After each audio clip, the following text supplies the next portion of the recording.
तो देखते हैं ग्रेटेस्ट इंटीजर फंक्शन के कंटिन्यूटी के बारे में कि क्या होता है ग्रेटेस्ट इंटीजर फंक्शन और किस तरह से आप किसी ग्रेटेस्ट इंटीजर फंक्शन के कंटिन्यूटी या डिसकंटिन्यूटी को देखोगे।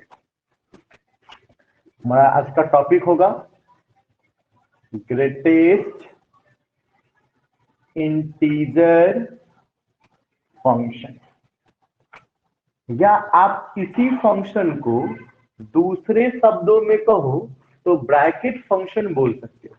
आप इसी को क्या बोल सकते हो? Bracket function.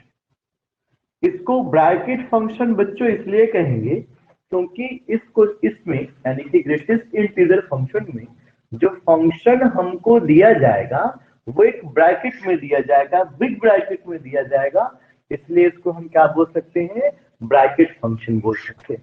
जैसे f(x) इज इक्वल टू ऐसे करके दे दिया, अगर बिग ब्रैकेट के अंदर क्या दे? x दे, तो इसका मतलब है कि वो हमसे ग्रेटेस्ट इंटीजर x की बात करता है। किसी को दिक्कत यहां तक? यहां तक किसी को दिक्कत बच्चों? No sir. तो अब देखो ये ग्रेटेस्ट इंटीजर फंक्शन क्या होता है, ठीक है? What is meaning bye greatest integer function? अगर मैं एक डेसिमल लिखूं 3.2, तो इसमें दो तरह के पार्ट्स होंगे, एक डेसिमल के पहले वाला पार्ट और दूसरा डेसिमल के बाद वाला पार्ट। डेसिमल के पहले वाले पार्ट को हम बोलते हैं होल, ठीक, और डेसिमल के बाद वाला पार्ट को हम क्या बोलते हैं? Decimal part. कोई दिक्कत? और जो हमारा डेसिमल पार्ट होगा, जैसे इसमें डेसिमल पार्ट में हमारा 0.2 है, तो डेसिमल पार्ट हमेशा 0 और 1 के बीच में होगा। किसी को इसमें परेशानी? ग्रेटेस्ट इंटीजर कहने का मतलब, अगर मैं इसी में बात करता हूं, जैसे मान लो ये 2.3 है या 3.9 हो जाए, मैं इसी में बात करता हूं, 3.9 पे बात करना ज्यादा आसान रहेगा।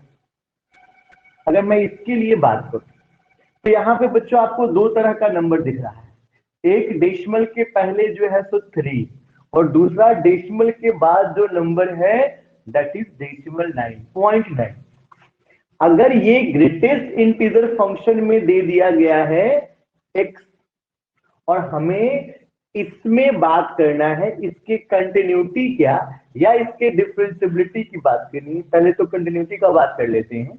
तो कोई भी फंक्शन एक गिवन पॉइंट पे कंटिन्यूअस है या कंटिन्यूअस नहीं है, ये आप कैसे जानते हो?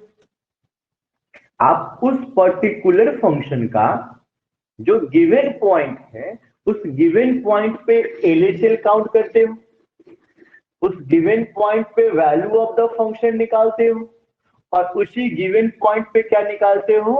आरएचएल निकालते हो। अगर तीनों का वैल्यू आपस में बराबर होता है तब आप कहते हो कि आपका जो गिवन फंक्शन है वो पर्टिकुलर पॉइंट पे कंटिन्यूअस है। सपोज दैट कि हम इस ग्रेटेस्ट फंक्शन x की कंटिन्यूटी की बात कर रहे हैं at x is equal to 1 पे, at x is equal to 1 पे, 2 पे, 3 पे, पहले 3 से शुरू करते हैं, x इज इक्वल टू 3 पे बात कर रहा हूं। तो ये फंक्शन हमारा x इज इक्वल टू 3 पे कंटिन्यूअस है या नहीं है, ये कैसे चेक करोगे? Left hand limit. अच्छा बच्चों याद करो, लेफ्ट हैंड लिमिट हम लोग कब निकालते हैं?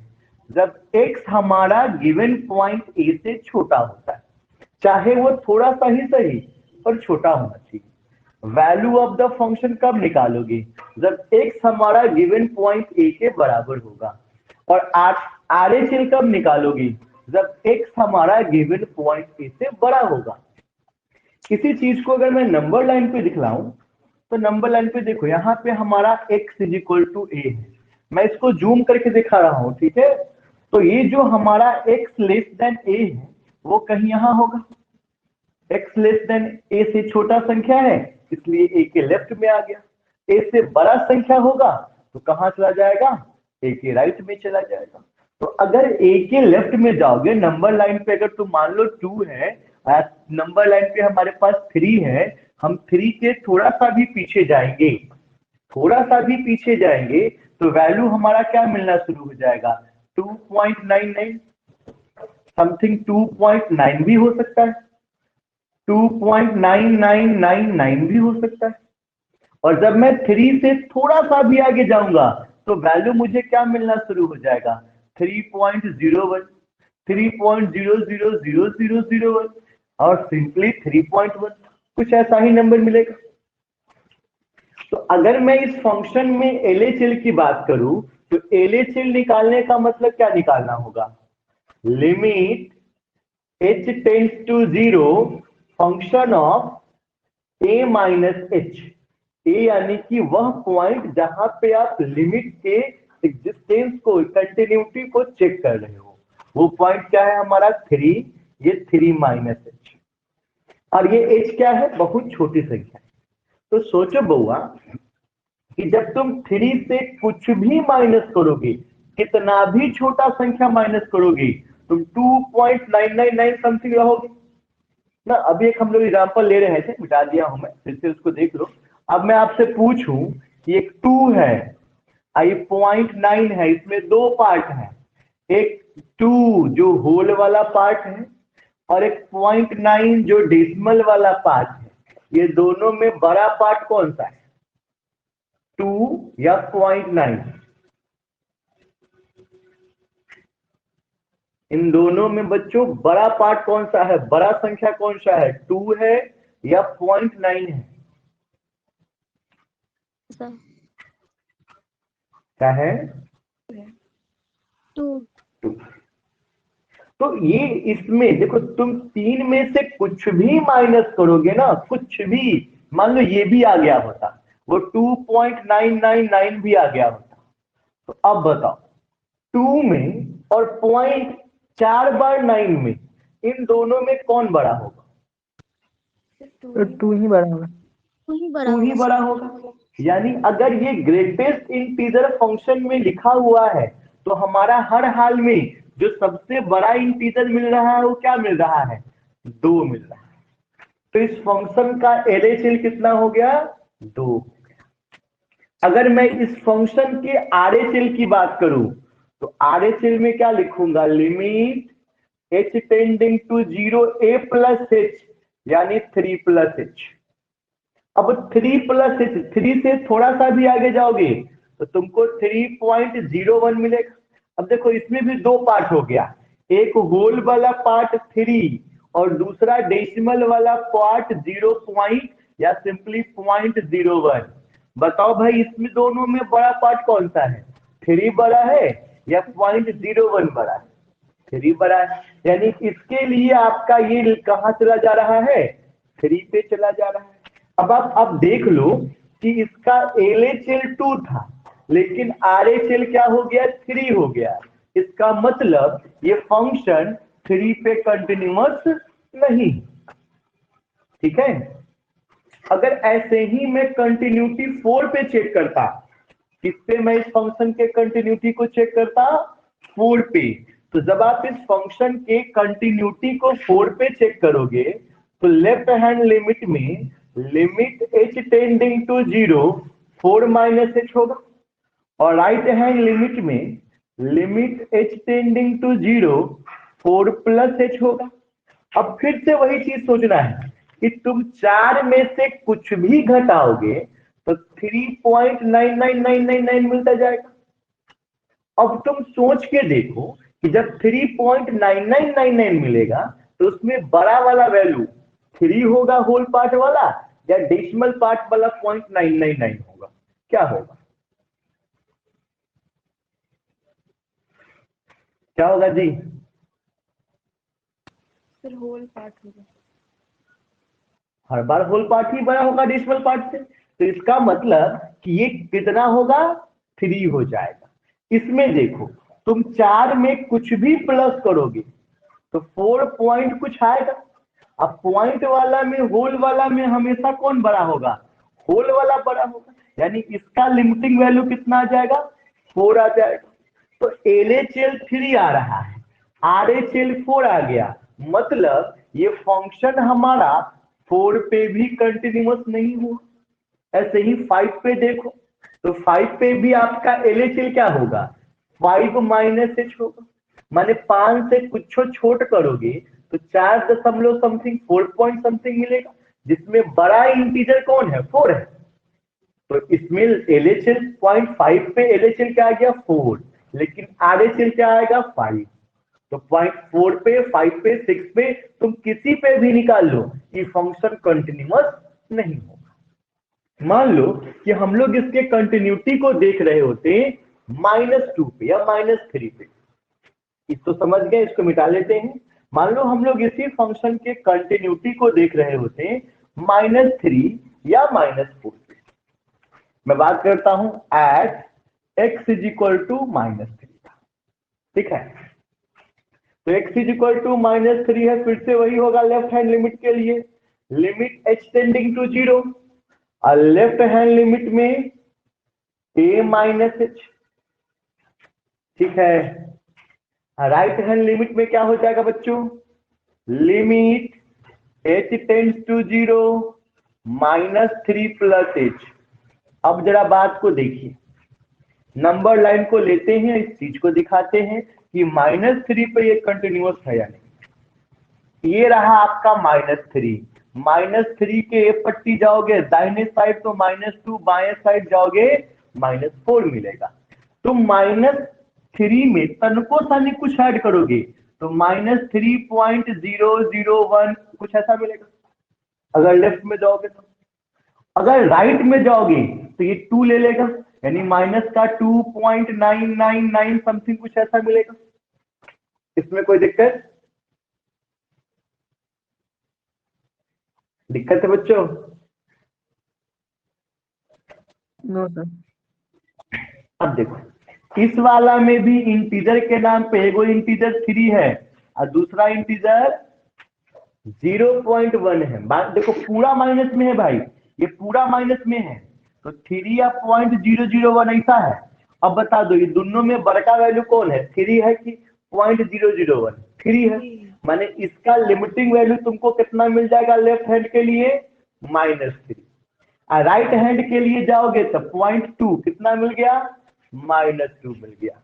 तो क्या ये -3 पे कंटिन्यूअस हुआ, नहीं हुआ। तो एक जनरल सा हम याद रखना है कि कोई भी ग्रेटेस्ट इंटीजर फंक्शन है ये डिसकंटिन्यूअस ही होगा, डिसकंटिन्यूअस होगा। कब, तो जब हमको किसी इंटीजर वाले वैल्यू पे बात किया जाए। मैं इस बात को समझाता हूं, बढ़िया से समझिएगा मैं क्या कहना चाह रहा हूं। इससे बहुत सारा क्वेश्चन हम लोग सॉल्व कर सकते हैं। मान लो कोई ग्रेटेस्ट इंटीजर हमारा f ऑफ x है। ग्रेटेस्ट इंटीजर में क्या दिया गया है, पहले x था, अब मैंने यहां पे f ऑफ x ले लिया।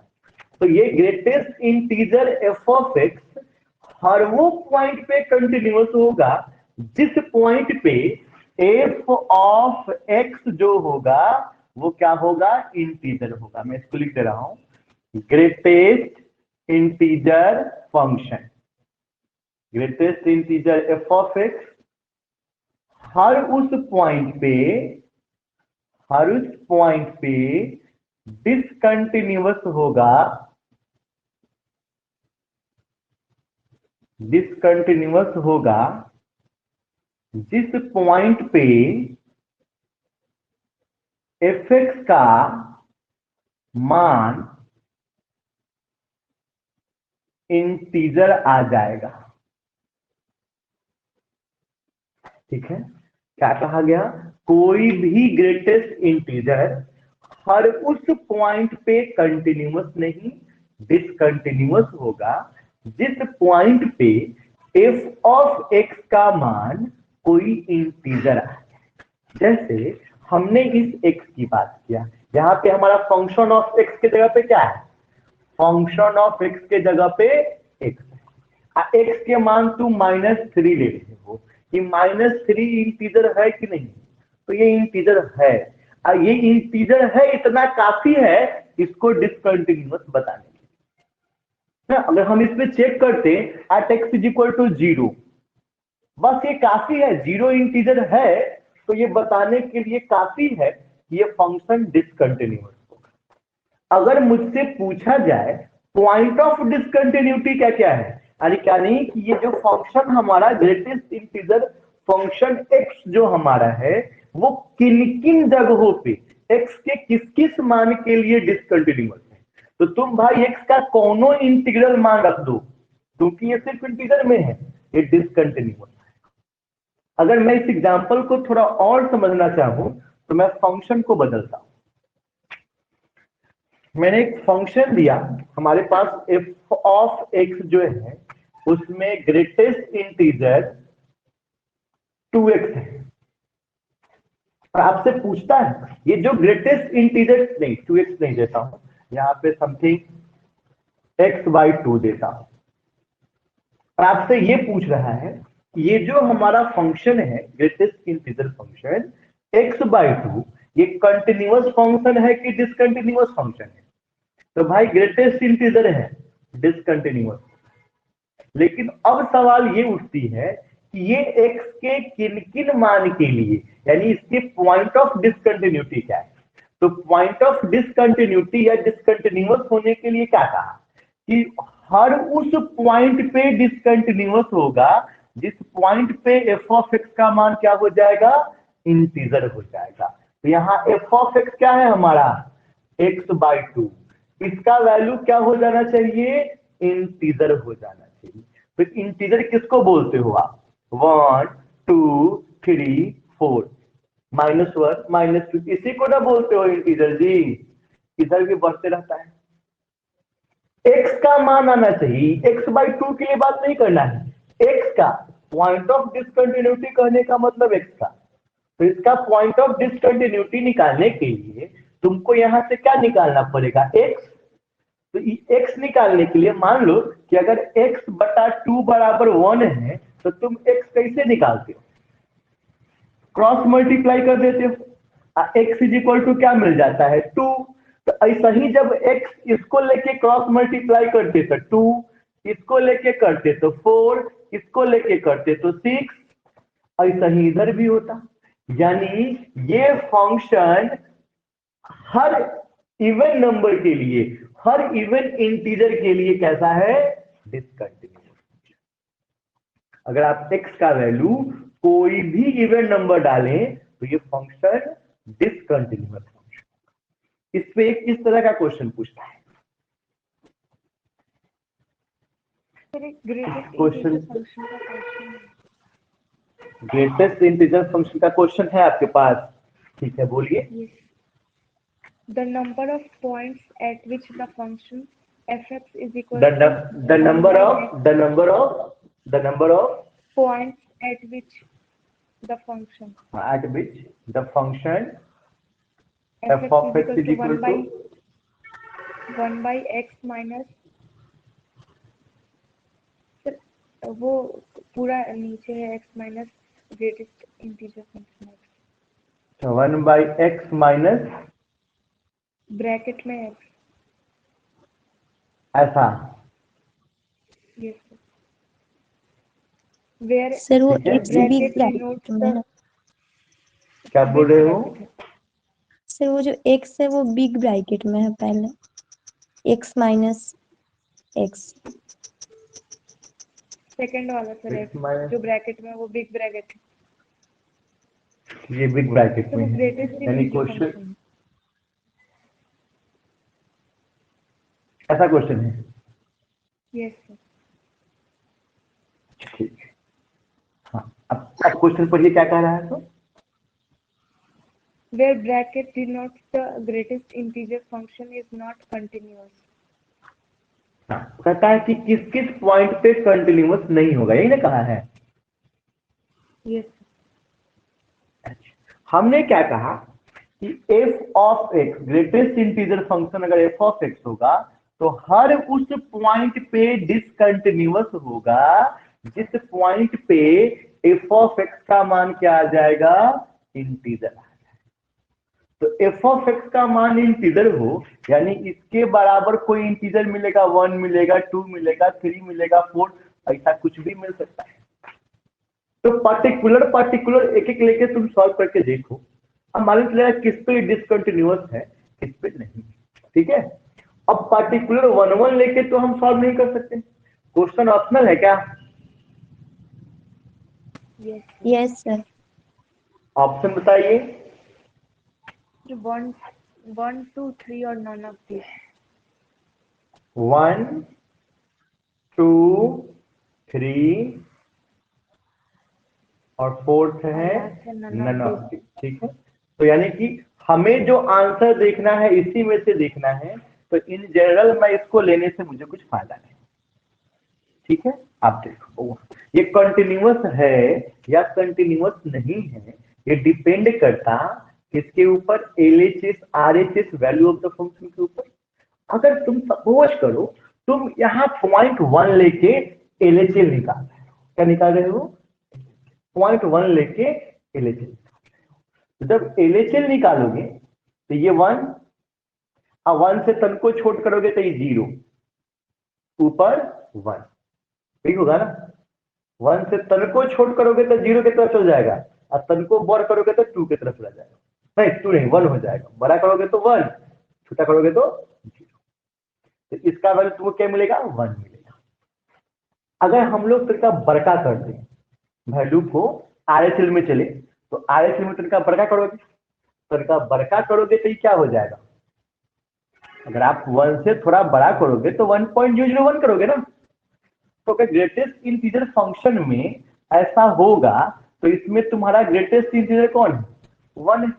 तो इसका मतलब ये 1/1 - 1 यानी कि तो नॉट डिफाइंड होगा, तो 1 पे कंटिन्यूअस होने का चांस नहीं। समझ में आया?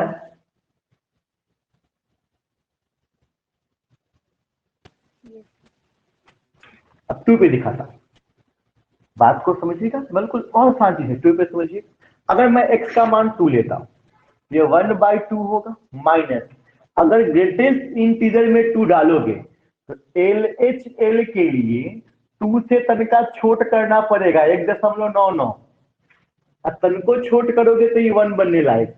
और जब ये 1 बन जाएगा तो 1/2 - 1 माने 1/1 कितना होगा? 1। अगर आरएचएल में चलते हो तो 2 से वैल्यू बड़का करोगे तो 2.00 कुछ 1 लोगे। ग्रेटेस्ट इंटीजर होने के वजह से ये वैल्यू कितना के आसपास हो जाएगा? 2 के आसपास हो जाएगा। और 2 के आसपास हो गया तो नीचे फिर 2 में से 2 गया 0, माने ई दोनों बराबर नहीं आया, माने 2 पे भी नहीं है, 3 पे भी नहीं है।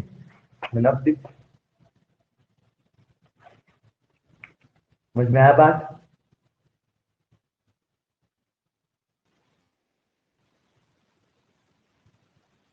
समझ में आया बच्चा? Yes, sir, आ गया। आंसर क्या दिया हुआ है?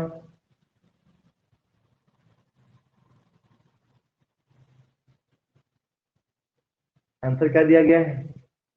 सर नन ऑफ दीजिए। अब मैं इसी में आपको दूसरा क्वेश्चन समझाता हूँ, जैसा क्वेश्चन आपसे पूछा जा सकता है। बहुत आसान टॉपिक है ये, आज आपका ये एकदम बिल्कुल खत्म, इसमें कोई डाउट बचने लायक कुछ जगह ही नहीं। मान लो एफ ऑफ एक्स जो है, एफ ऑफ एक्स वो दिया गया है x - 2/3। अब पूछता है कि इसकी पॉइंट ऑफ डिसकंटिन्यूटी बताइए, ये किन किन पॉइंट पे डिसकंटिन्यूअस है सो बता दीजिए। और ये भी कहा कि आपको जो पॉइंट देखना है वो 2 या 6 के बीच देखना है। 2 और 6 के बीच ये किन किन पॉइंट पे डिसकंटिन्यूअस है बताइए। मैं ऑप्शन नहीं देता हूं, आपके बुक में कुछ ऑप्शन दिया होगा। अगर बुआ ये क्वेश्चन आपको करना होगा कैसे करोगे, इस बात को एकदम ध्यान से। इसने क्या कहा कि एफ ऑफ एक्स उसी पॉइंट पे डिसकंटिन्यूअस होगा जिस पॉइंट पे एफ ऑफ एक्स क्या बन जाएगा? इंटीजर बन जाएगा। तो एफ ऑफ एक्स मतलब हुआ क्या? ये इसको क्या बना देना है? इंटीजर। इंटीजर बना देना है तो 1 2 3 4 ऐसा ही चलेगा। माइनस में भी होगा, प्लस वाला ले लिए हैं, बाद में माइनस लगा देंगे, कोई दिक्कत?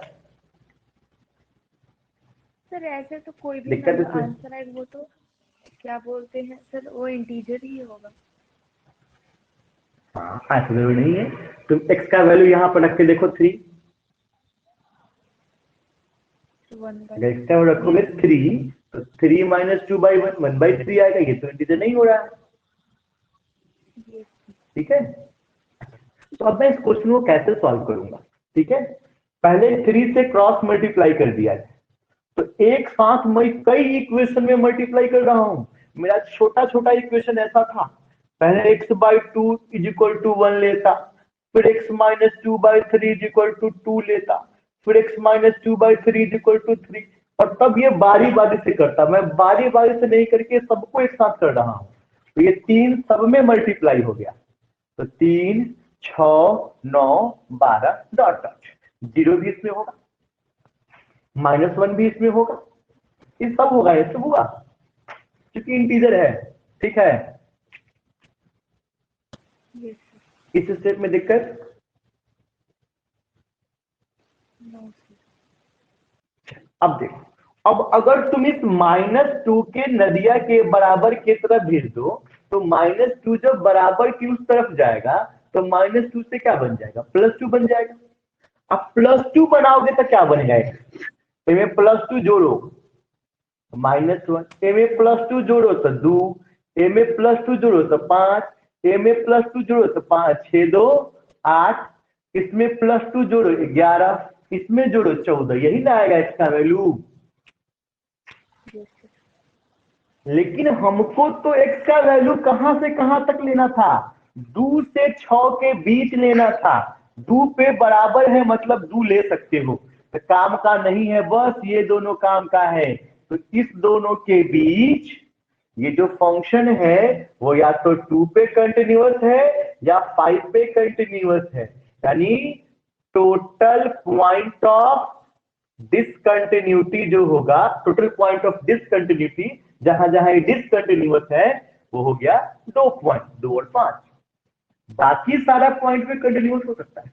क्यों, क्योंकि जब तक इंटीग्रल वैल्यू नहीं दे रहा है तब तक मैं इसके कंटिन्यूटी के बारे में कुछ नहीं कह सकता हूं, लेकिन जैसे ही इंटीग्रल वैल्यू दे दिया तो कहूंगा कि ये डिसकंटिन्यूअस है, ठीक है।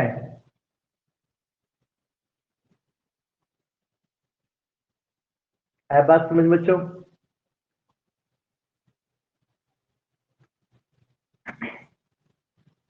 यहां तक किसी को दिक्कत?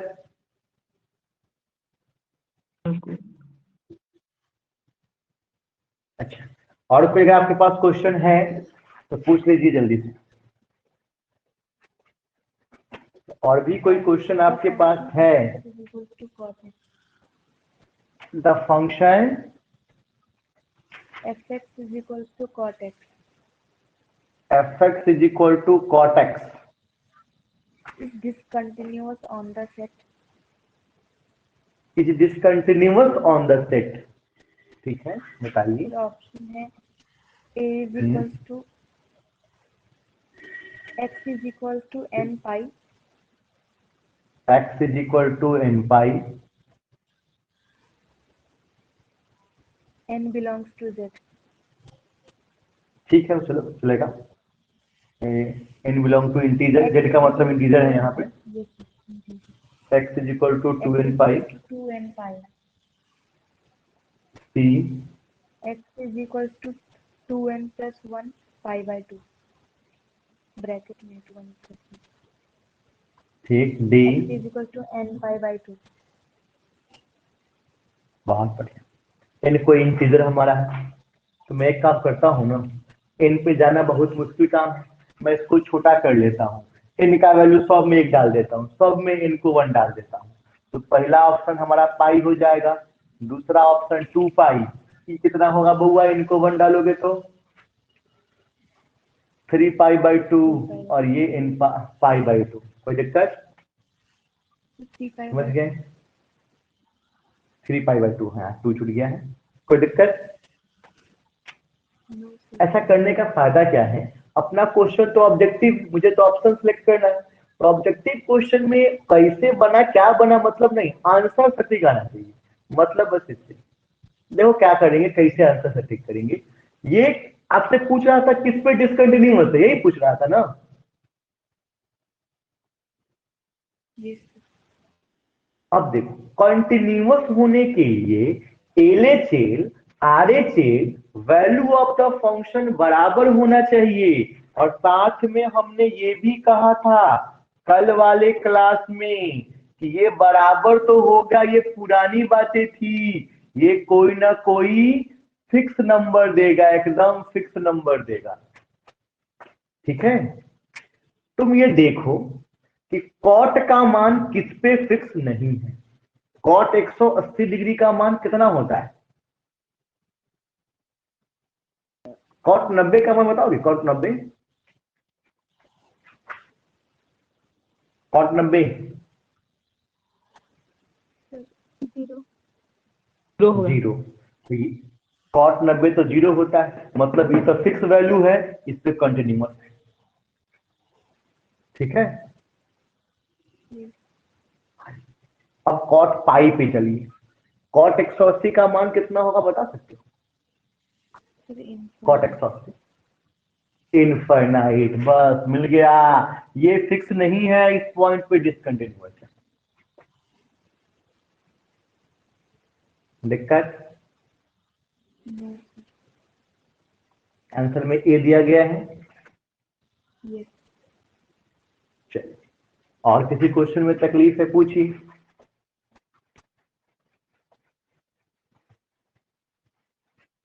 और किसी क्वेश्चन में तकलीफ है पूछिए।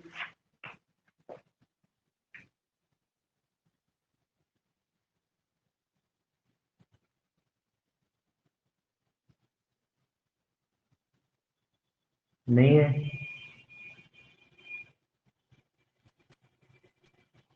तो कल बात करेंगे हम लोग कल हम लोग बात करेंगे डिफरेंशिएबिलिटी का, कंटिन्यूटी का। ऑब्जेक्टिव क्वेश्चन हमने देख लिया।